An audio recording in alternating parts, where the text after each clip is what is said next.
Voilà, nous sommes de retour, je suis de retour en ce début d'année 2022 avec cet encouragement à la justice sociale et à la paix. Et j'aimerais rendre un hommage dans cette première vidéo sur le thème du racisme. Hommage à un combattant, à un homme épris de paix et qui a lutté concrètement contre ce racisme. J'ai nommé Desmond Tutu, prix Nobel de la paix, évêque anglican, né en Afrique du Sud et qui a été rappelé à Dieu à la fin de l'année qui vient de s'achever. Desmond Tutu, hommage à un homme d'église. Et la question sur le racisme touche à toutes les sphères de la société, notamment l'église n'y échappe pas aussi, malheureusement. Et l'une des interrogations, c'est est-ce que l'église est homogène ou l'église est multiculturelle? Et c'est une question qui date depuis les origines de l'église au 1er siècle. Et j'ai envie de dire, pour élargir cette question, vivons-nous ou avons-nous besoin d'un monde homogène ou un monde multiculturel? Entre l'idéal et le vécu et le réalisme, il me semble que l'une des questions que Desmond Tutu a érigée en titre d'un de ses ouvrages, cet ouvrage s'intitule « Il n'y a pas d'avenir sans pardon. Comment se réconcilier après l'apartheid ?» Et Desmond Tutu écrit dans ce livre, un des paragraphes qui m'a beaucoup porté au cours de mes réflexions et de mes actions pour la justice et la paix. Il écrivait donc, et je cite, « Le 27 avril 1994, ce jour que nous attendions depuis si longtemps, ce jour pour lequel nous avions mené la lutte contre l'apartheid, pour lequel bien des nôtres avaient affronté les gaz lacrymogènes, les morsures de chiens policiers, les coups de cravache et matraques, pour lequel tant d'entre nous avaient été détenus, torturés, proscrits, d'autres emprisonnés, condamnés à mort, pour lequel d'autres encore s'étaient exilés. Ce jour tant espéré était enfin arrivé. Nous allions pouvoir voter, participer pour la première fois à une élection démocratique dans un pays qui nous avait vu naître. J'ai dû attendre d'avoir 72 ans pour obtenir le droit de vote. Nelson Mandela en avait 76. Et nous nous apprêtions à user de ce droit de vote le 27 avril 1994. Voilà l'un des épisodes de sa vie qui est marquante, 72 ans d'attente avant d'avoir le droit de vote. Un clin d'œil à tous ceux qui ont ce droit. Il faudrait peut-être en user de façon sage, n'est-ce pas? Parce que dans certaines époques, dans certaines histoires, ça a pris 72 ans pour l'acquérir.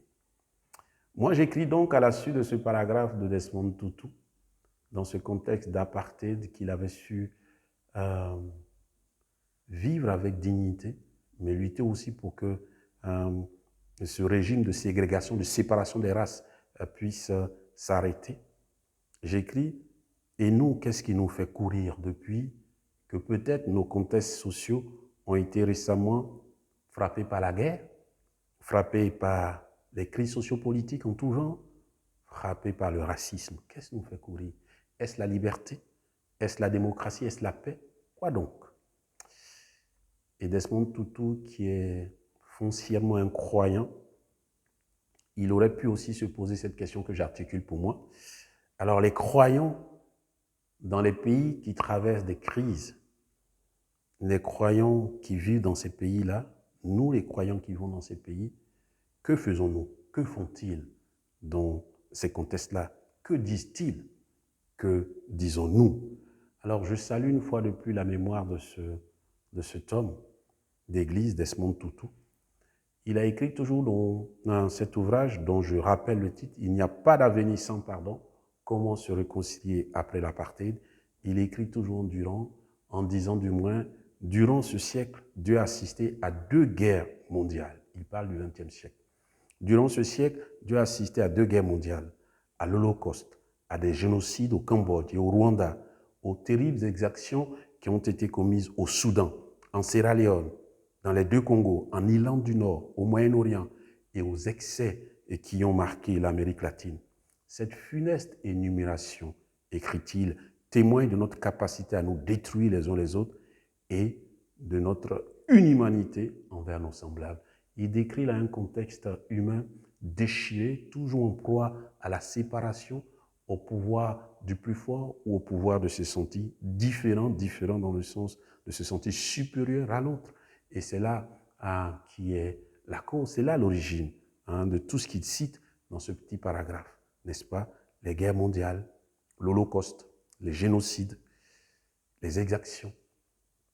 Bref, ce même Desmond Tutu écrivait, et moi je me suis inspiré d'un de ces passages que je cite, pas totalement, mais que je paraphrase. Il disait que pour réconcilier ce qu'on appelle les races, parce qu'en réalité, il n'y a qu'une seule race, c'est la race humaine. Il y a plusieurs cultures, bien sûr, cultures qui sont marquées par nos couleurs, mais par nos us et coutumes aussi. Mais quant à la race humaine, il n'y en a qu'une seule.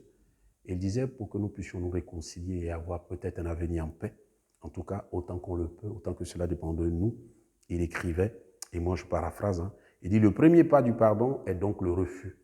Mais refuser quoi? Il dit c'est une décision de refuser, mais qu'est-ce qu'il faut refuser pour vivre en harmonie? Il dit c'est de refuser de se venger.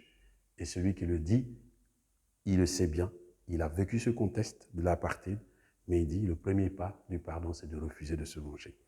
Aussi, étant entendu que nous sommes condamnés à vivre ensemble sur cette portion de terre que Dieu nous a donnée, et même si cela est difficile, mais parce que nous ne sommes pas infaillibles, c'est-à-dire que nous sommes tous cautions à l'erreur, parce que nous nous blesserons encore et nous blesserons encore ceux que nous aimons, nous aurons toujours besoin d'un processus de pardon et de réconciliation pour résoudre les désaccords regrettables qui naissent entre nous. Ces désaccords sont en effet une caractéristique inéluctable de la condition humaine, malheureusement. Étant entendu que c'est un fait, que nous sommes malheureusement bornés par cette caractéristique qui est regrettable, il nous faut en prendre conscience. Et c'est pour cela que l'une des choses, pour conclure peut-être cette première vidéo, j'en ferai d'autres sur ce thème-là, je conclue encore avec cette parole assez forte de Desmond Tutu. Il dit que pour les croyants, l'histoire de l'humanité ne serait qu'une quête de l'harmonie, de la fraternité et de la paix pour lesquelles nous avons apparemment été créés. Au plus profond de nous, nous semblons savoir que nous avons été créés meilleurs, écrit-il. Alors, le vivre ensemble, ce n'est pas synonyme d'absence de tension, non. Encore moins de tensions culturelles.